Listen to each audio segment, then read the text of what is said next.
Facebook page, the new Facebook page that we created, and that's called Falls Area Community TV, Bellows Falls Area Sports. Go to that page. That's where we're going to be broadcasting the basketball games. Like the page and follow it. Okay, so moving on.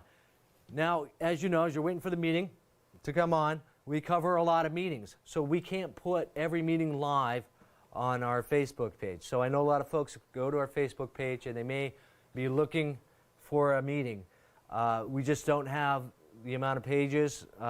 We can't do multiple streams of multiple meetings on one page. So some of our content has to go to other Facebook pages or to our YouTube channel. So if you're looking for a meeting and you're on our Facebook page and it's not there, then what you can do is go to our YouTube channel. So go to YouTube, type in Falls Area Community TV Government, subscribe to our channel, and there you'll be able to find the meeting if you don't find it on Facebook. The other place that you can find it is if you go to our website, fact8.com, and click on, you go to our menu here, go to the menu, scroll down to Fact TV Live, okay, and this page will pop up, live meetings and events. And we have 2 players for that. So you could be one or the other meeting. So that's one way that you can view the meetings. All right? And while we're on our website, the last thing I want to present to you folks, a lot of people don't know what Fact TV is. They think that we're a news station. They think that we're a corporate TV station. We're not. We're none of those things. We're a nonprofit. We're a nonprofit media access center. We're here to help the community to produce their own content to broadcast out on cable. We have the tools, we have the equipment, we have the resources, we have the training.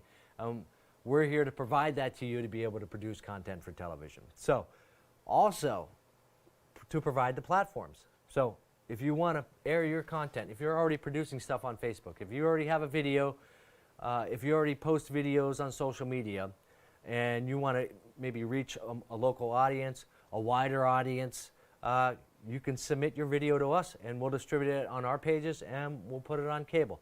And it's very easy to do.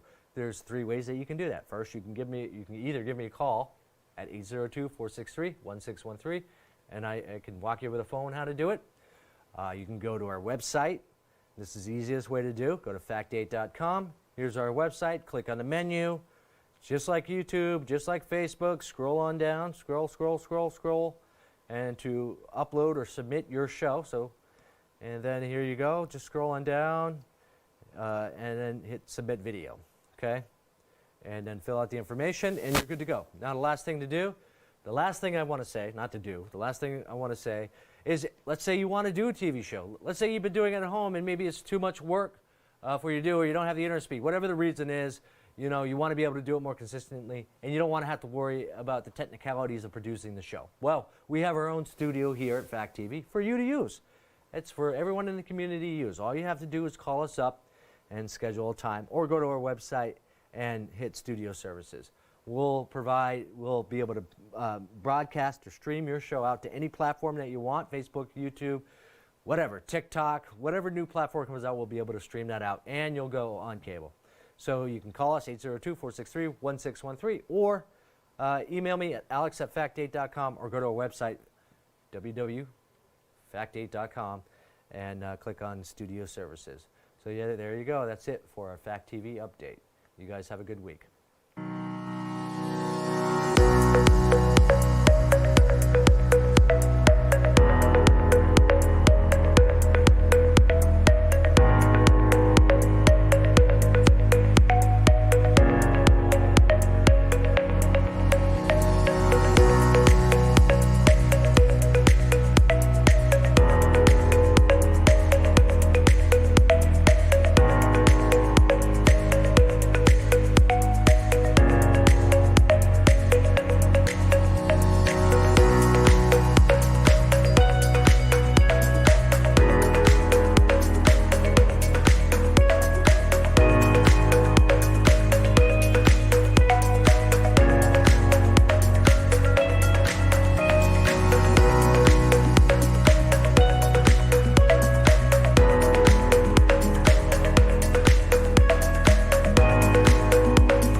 I'd like to call a meeting to order for the Bellas Falls Union High School. Is there any adjustments to the agenda? I have one. I would like to add a 6C and have a WNESU report. Anyone else?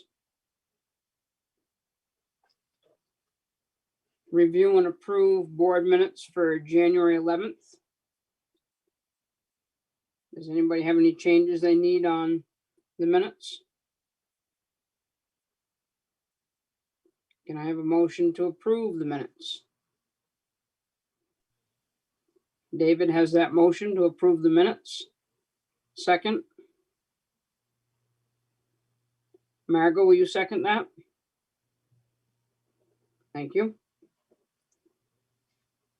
There's a motion on the floor to approve the board minutes for January 11th. David Clark, Aye. Margot, Aye. Priscilla, Aye. Brenda, Aye. Deb, Aye. Steve, Yes. Chris.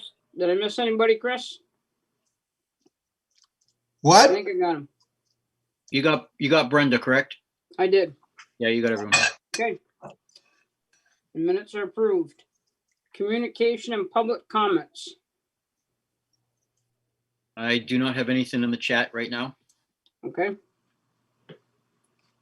There are no policies. We're down to principals report. Chris, you got the floor. So I've got three topics to bring to your attention. First, just want to let you know that the HVAC report has not been forgotten.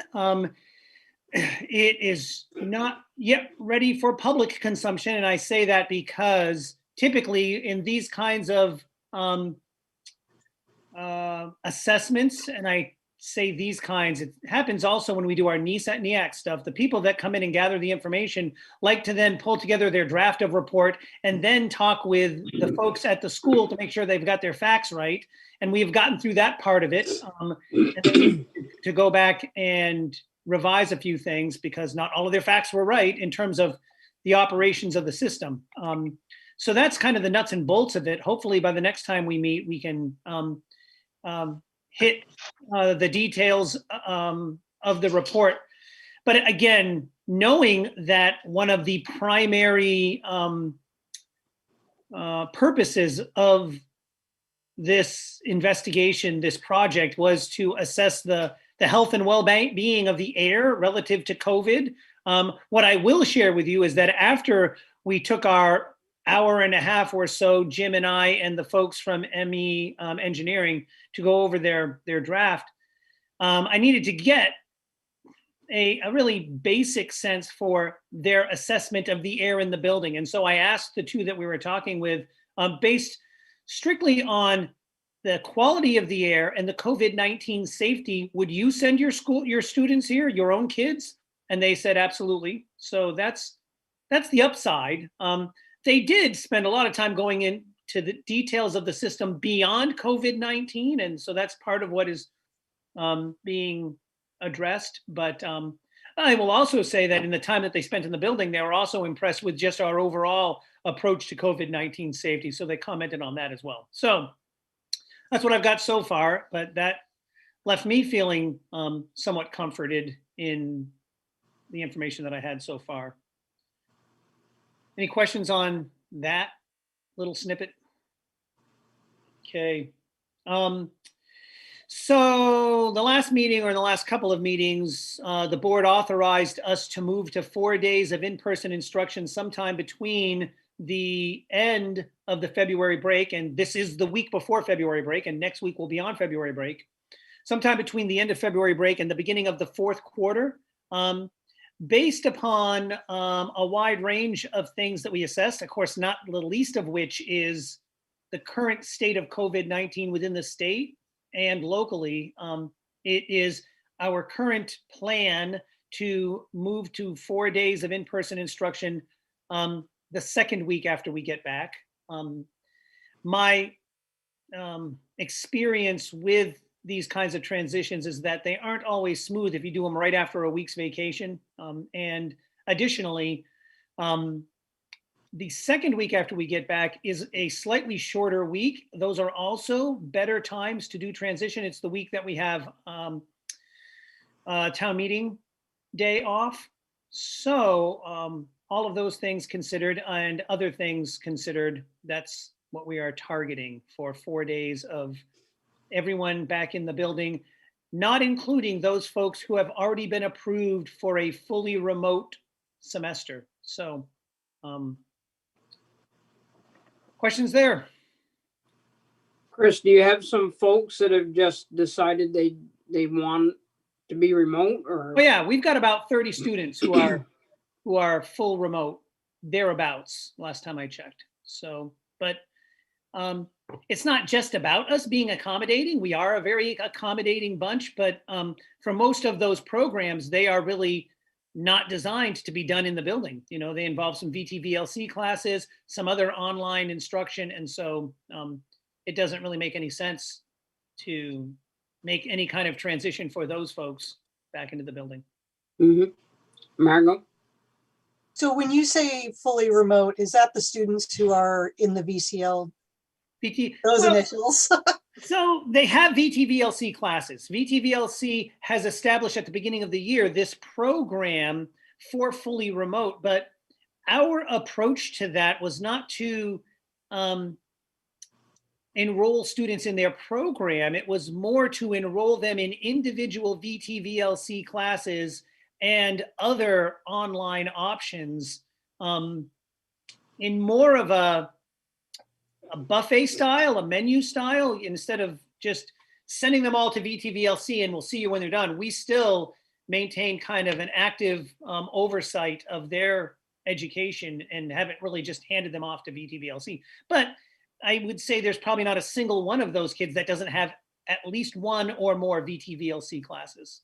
And for those of you that are not familiar with the lingo, that's Vermont Virtual Learning Collaborative, and that is Vermont's online high school, which existed for 10 to 15 years prior to COVID. This wasn't like created with COVID in mind. It's been expanded with COVID in mind, but most states have some form of an online high school, and that's Vermont's version of that. Priscilla? Why are you planning 4 days rather than 5 when a lot of schools are going to 5 at this point? And is there some advantage to only doing the 4 with your regular schedules? I just want you to. Sure, that's a really good question because and if there's a plan in the future. Right. So when we were looking to expand in-person instruction in the building about November, we first started talking about, well, let's bring kids back on that remote day. In other words, so we were focused on that to begin with. But after we had a good staff dialogue and surveyed the staff on this, it was recognized that that Wednesday remote day does a lot of things and some of those things can't be done in person. So one of the things it does is it keeps us in our practice of remote instruction. So to have one of those days, there's some merit to that. But more importantly, because of the way we have to schedule the students, we aren't able to schedule our Terrier time. And our Terrier time was our time at the very end of the day for extra help. And so there are some limitations on what we've been able to do for extra help. And we've recognized that that remote day gives us a lot of flexibility to work a little bit more individually with students who might be in need of extra help. So those are a couple of the reasons for that. But having said that, I could see us potentially, after we get ourselves comfortable with the 4 days of in-person, then revisit that conversation about, so how useful and how necessary is that day as a remote day? And do we want to make that an in-person day? So you might want to call it baby steps, getting ourselves there, maybe a big step and then a baby step. But that's something that we're going to take a look at once we have 4 days of in-person instruction under our belt. Thank you. Sure. Anything else on that? I'm not seeing anything else, Chris. All right, my last topic is finally we've got to the place where we can actually play some basketball games. So the state of Vermont made that decision. What are we? This is Monday, so it would have been Friday's press conference, I think. And they have made that opportunity available as of this coming Friday. We hope to be sending the boys basketball team to Brattleboro for that day. The reason I say that is one of the limitations that we have is you can't play more than 2 games in a week.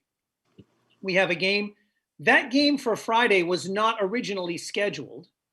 So if we play Friday, we'll be playing the boys Friday, Monday, and Thursday. And so what we want to find out is, are they talking a 7-day week, or are they talking like you can play Friday and then you can play 2 more the next 2 days? So hopefully we'll be able to have them play. If not, then our first team that will be playing will be the girls basketball team going to Brattleboro on Saturday.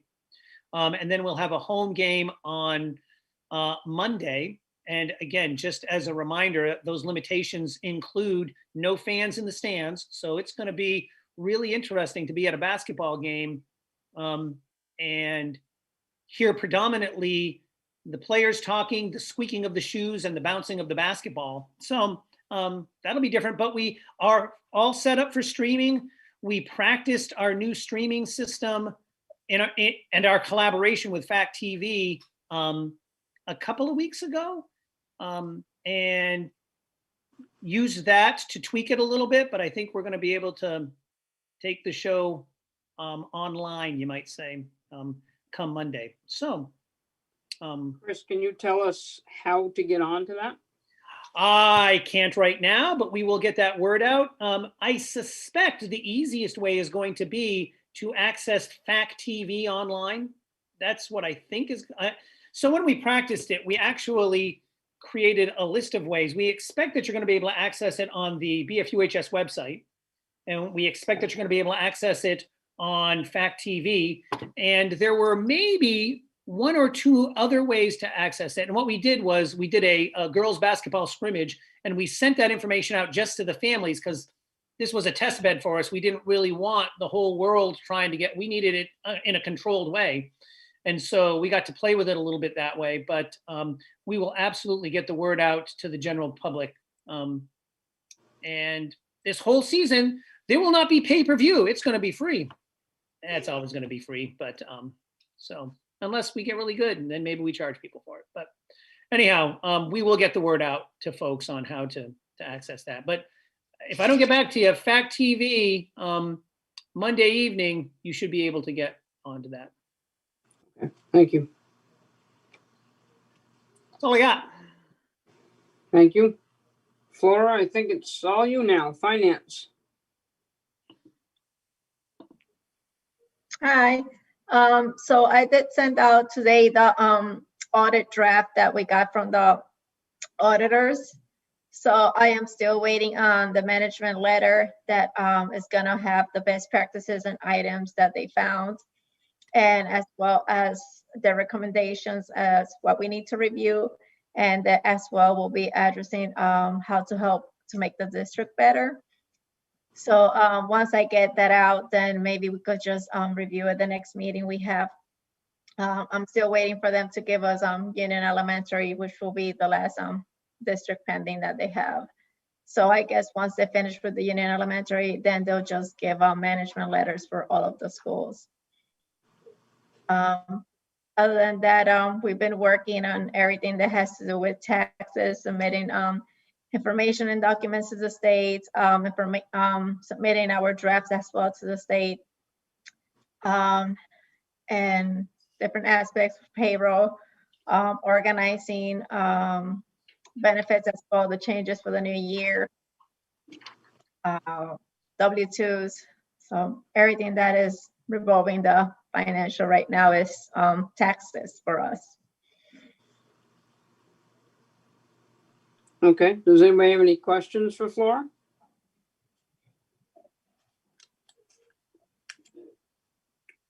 Go ahead, David. Not a question, simply thank you for the Great work. Thank you. I do have, I'm waiting on the last document that the auditors need to give us for the Union Elementary, and then I will be contacting you, David, because you need to sign out some documents so we can submit to the bond bank. Just take advantage of it. But I'll be contacting you once we get the last draft that we need to submit for bond bank. But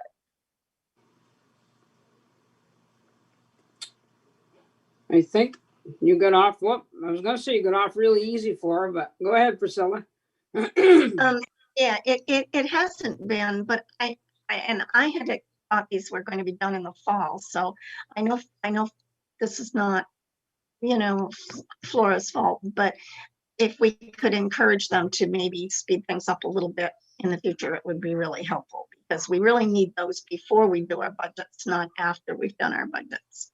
And to make sure that everything is audited and so that Flora is comfortable and all of that. It's not just us that needs it, but Flora needs it as well. So encourage them to maybe think about, and especially next year going into it, books should be closed earlier, and then the audit thing should be done, I would say no later than October, so that we have a chance to have a really informed session or budget. so the issue with the audit was they were supposed to start the audit for us actually the first week of November, but they had a positive COVID case in their team.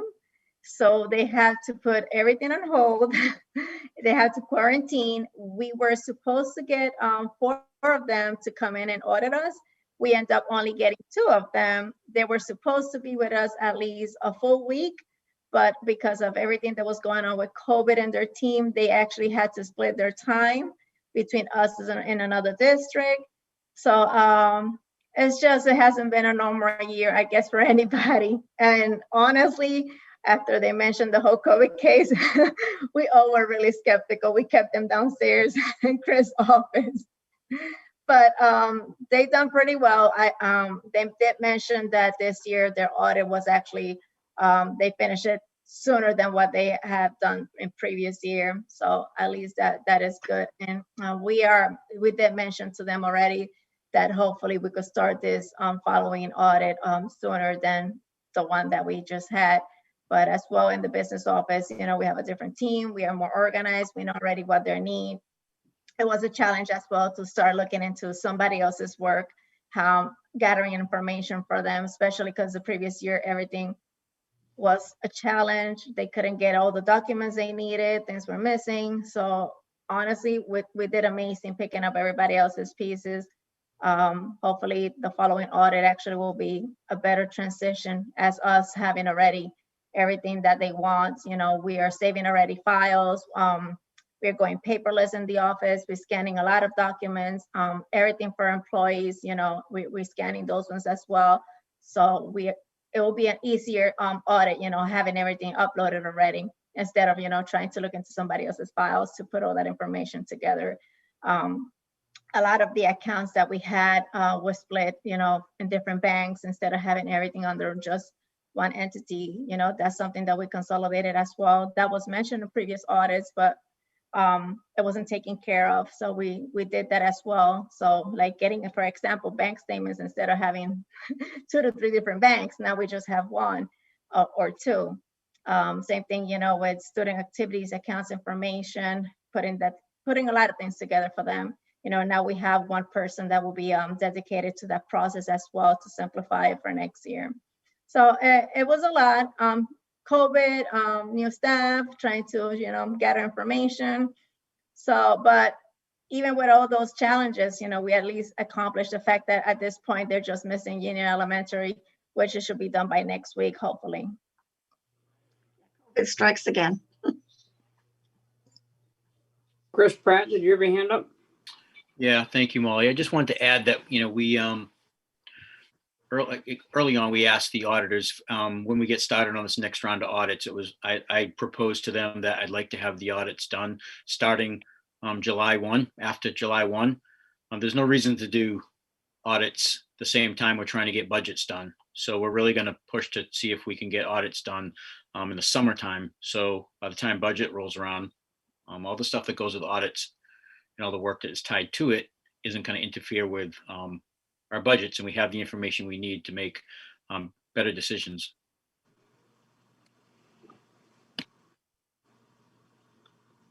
Any other questions for Flora? Flora, are you all set? Yes, thank you. Thank you very much. I'd like to go to the WNESU report. David? Thanks, Molly. The WNESU report, have to say we had another pretty interesting meeting. I'm not going to go into the boilerplate. I would encourage people to show up for that. But two things I will touch on very briefly is we did also have the auditors beginning with Mr. Smith from RHR Smith in at that meeting, along with Miranda, who I think is your direct contact on that, I believe, Flora. And the other item is that we have a lease on new premises, and I want to turn it over to Molly because it's Molly who really did the legwork to make this happen. And I would imagine that there are at least two administrators here tonight who are over the moon about that, as the saying sometimes goes. Thank you, David. I'm pretty excited just to know that everyone's going to have a really nice place to work. Chris sent out an announcement, but just for anybody that's getting any questions, it's out in the open now. We've signed the lease. We are going to move the offices to the old accounting office in Westminster. It used to be Spalding and Madden, right past the post office. Beautiful place.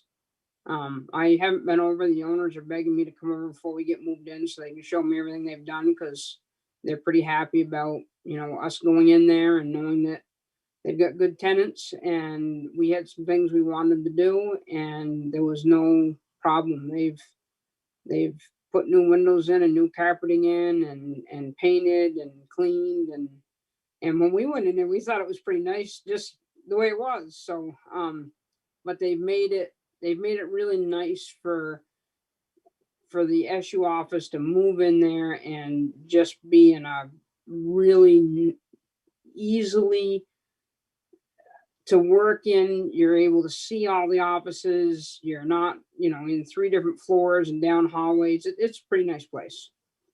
I've been on these boards for a long time. We've talked about finding a different place. And when I finally figured out that this place was probably something we could get, I was pretty excited that it worked out for everybody. Chris Pratt or David, go ahead. You get hand up. I'll yield to Superintendent Pratt. Oh, thank you, David. Thank you, Molly. Yeah, the central office is really excited about moving. It's we're glad we're not doing it during audit and budget season. But every day we're working a little bit more on it just to bring everybody up to speed.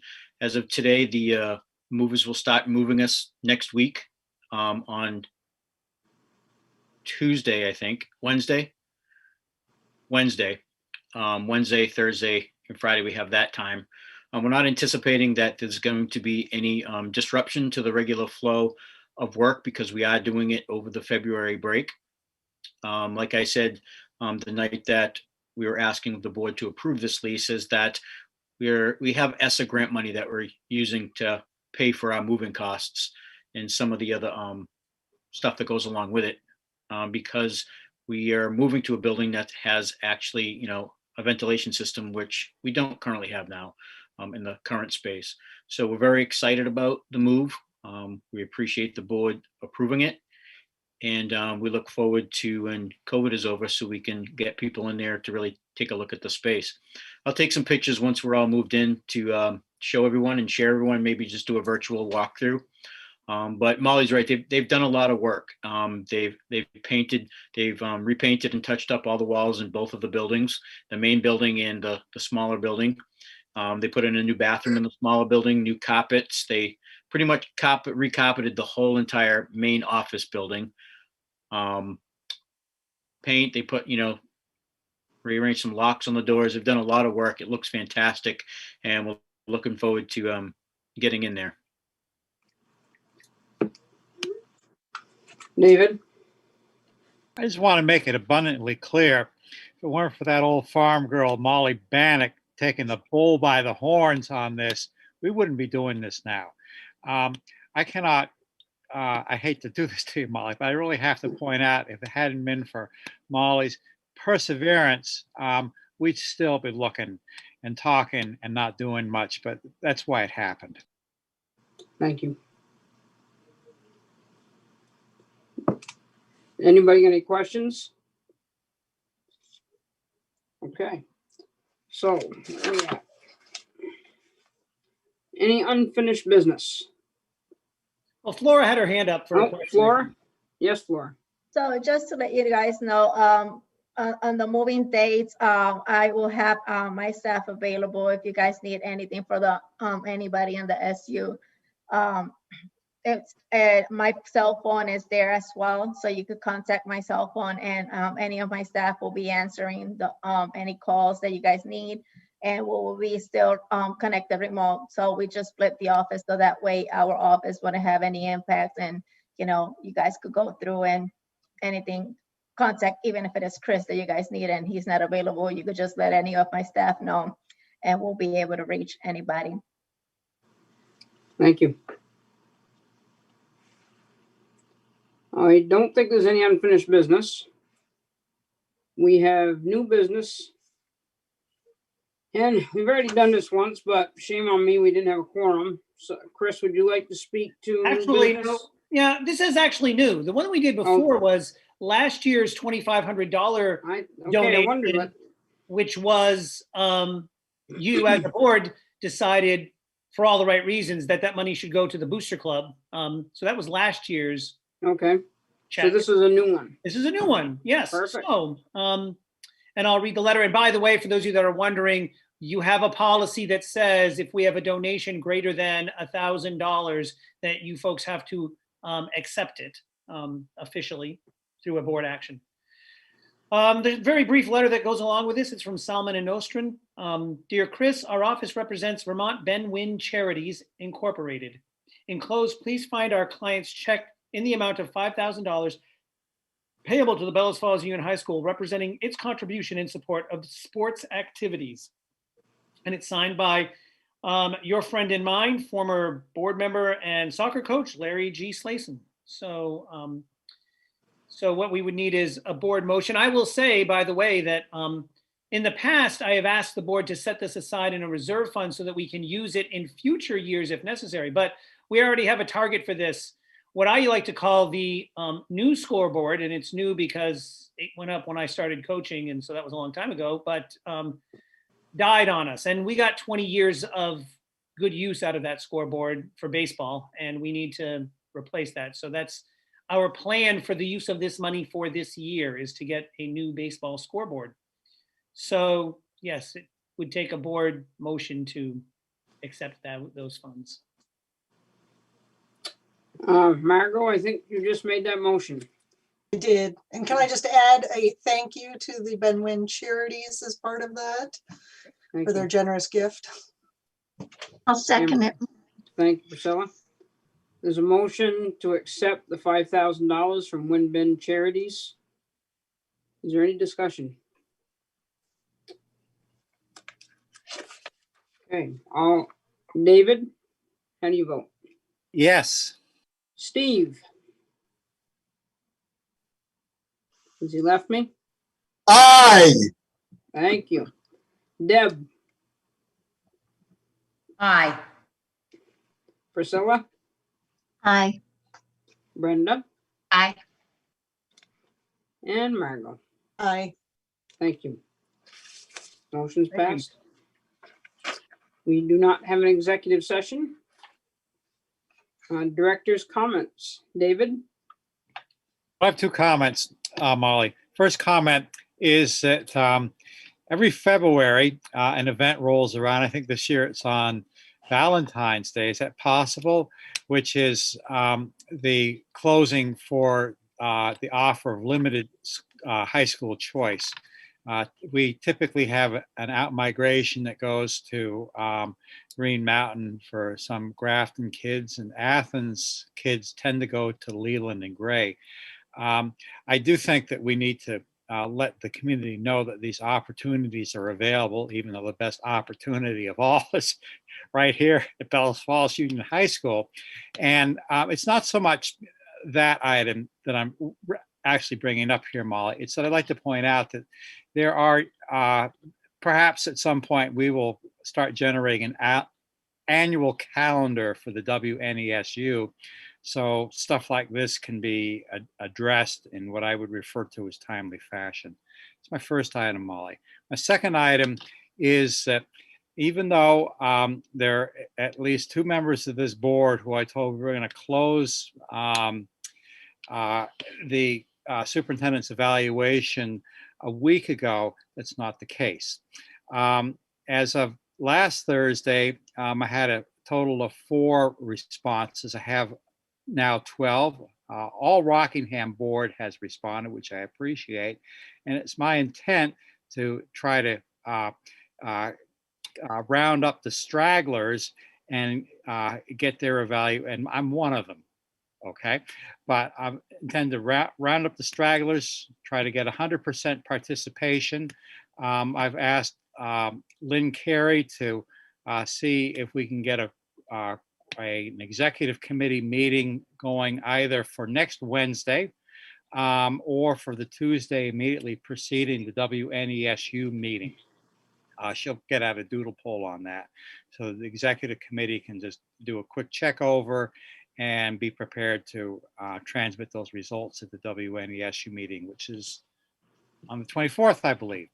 And once again, I appreciate the opportunity, Molly. Thank you. Thank you. Steve, I got nothing. Deb, Yes, I was going to just remind people, we have the Bellows Falls Union High School annual meeting is what, February 24th? yes. And I believe that's what it says, at least on the town website. And David just mentioned that as an SU meeting. I don't know. I hope not. I suppose if we don't overlap. But just reminding of that. WNSU will stand down in favor of the high school, Deb. Thanks for pointing that out. Okay. Scramble. And again, thank you, Molly, for all of your hard work and getting us into a new, better space. Thanks. Thank you. David, sometimes we have the SU meeting before the annual meeting. If we do need that, we've done that in the past. Thanks, Molly. I would actually like to get with Chris and Lynn and you on that, because you're absolutely correct. We have done that in the past. And I need to get particularly with Chris to see how much time we're going to need. We'll try and just do the important work and save the rest of it for the future. Okay. Priscilla? Yeah, I'm all set. I agree. We've done it together. In fact, last year we had to adjourn till after the high school meeting and then come back for the WNESU meeting in executive session to finish our executive and then go back and adjourn. So we did hold both, I know, last year. So it'll work. Either way, whatever works. We're in that COVID mess, so who knows what'll work this year. Brenda? Brenda, any comments? I just like you too, Molly, for your work for that. I compliment the resilience of the administration and the staff with all the challenges that have been this year. I think that it just in the reports and all, even with the auditor reports and things that it shows that there's been some hard work done.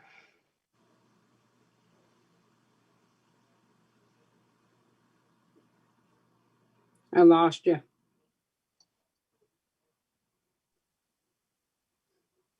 Okay, Margot, you're up. Yeah, I'm all set. Thank you.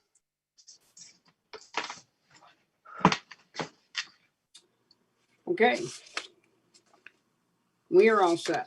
We're going to call the meeting adjourned. And I don't have a date for the next meeting because I guess Chris will have to let us know if we need something on the 22nd or not. Thank you very much. Good night. Bye-bye. Good night. Thanks, Molly.